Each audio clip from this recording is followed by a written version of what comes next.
Howdy guys, this is Dan with Danny Aquatics, coming to you from the fish room. I got another DIY project as a backup power supply that I've been working on. I picked up some of these. These are the APC UPSs. This is only the 750. They say that they're rated, 750 is actually like 500 watts. And but that's more than enough to keep the power going on the pumps of these large aquariums. Because if you think about it, let me look back here on this one here. I'm running 58, it's pulling 59 watts. This one is pulling, if you can see that. That one is pulling 34 watts and basically 60 watts. So you're looking at what, 95 watts total, basically less than 100 watts. So this thing is capable of keeping up with that. And to me, my main concern is that I never lose the filtration and the circulation and oxygenation of the tank. So, I mean, we have generator backup power also, but for instance, if we're gone for 2 or 3 hours during a bad storm, someone runs into a telephone pole and we've been gone, and I'm sure I have backup bubblers that are supposed to be good for 20 hours on these tanks, but I kind of don't like losing the circulation of the tank and the filtration. So what I came up with is these. I got these units at a thrift store, and they were like $5 each. And the guy says they work, but there's no batteries in them. And the little battery goes in there, because these are the small units. Let me see if I can get this into focus. There you go. So what I did, the wires that hook up to the battery, I spliced them, put connectors on them, and then I ran some 10 gauge wire, put some connectors on the end, and then always make sure you put an inline fuse just to be on the safe side, because you can have a catastrophe in here if you're not careful. You want that fuse to burn. So these are online 30 amp fuses, so I don't have to worry about that. So it can take quite a bit of load. So this unit, the way it's set up, it's got a surge protector, but I'm not going to be using that because these actually will run where, let's say you have your computer set up right here, and you want, let's say, your printer and your other stuff that you have hooked up that have 110 power, but you want this stuff when you turn the computer off, these other ones will go off also at the same time. So you're not using electricity to keep it going. But what I want is this here. I want this, if the power goes out, this is going to supply you through the battery side. So I've got one set up already, but I'm just having it I've been running it for about a week already.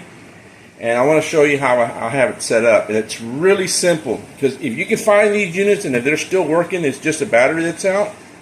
I wish he would have had some of the 1500 ones. And I mean, it really doesn't matter, but to me, 750 is plenty. And you just tie this in. Like I said, you put an inline fuse in your line, put a couple of connectors, connect your wires that are coming in to here to the actual existing wires that hook up to a battery. So all you're doing is extending the line and going to a bigger battery.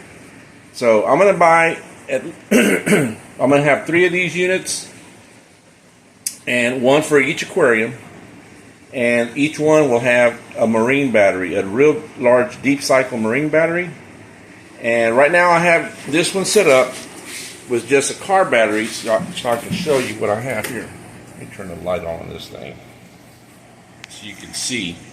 So I have the 2 pumps plugged into this, and as you can see, I have it on the battery side. So as you lose power to this unit, the battery will take over and supply power to it.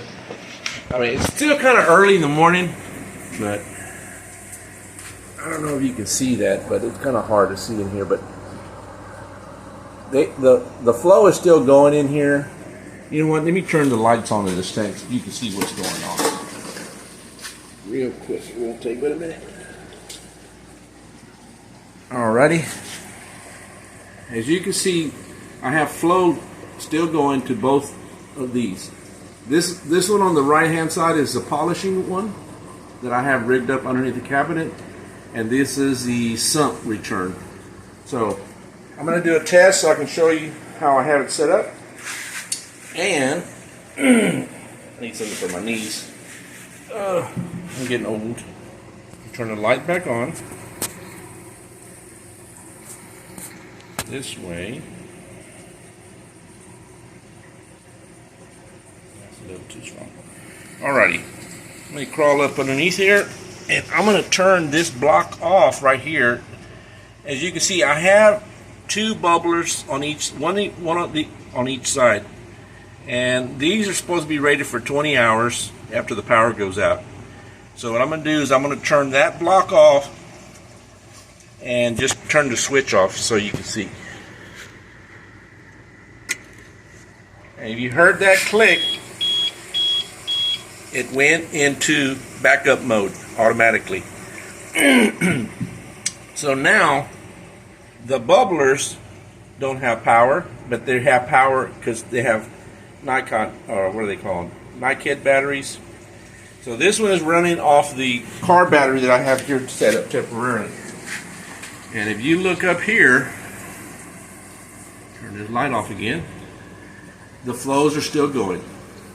The sump is still going, and the backup is still going. So it's doing good. So I've tested it for over an hour, so we know that you have backup power for a pretty good while. So just a quick tip, guys, and something that you can kind of come up with and put together.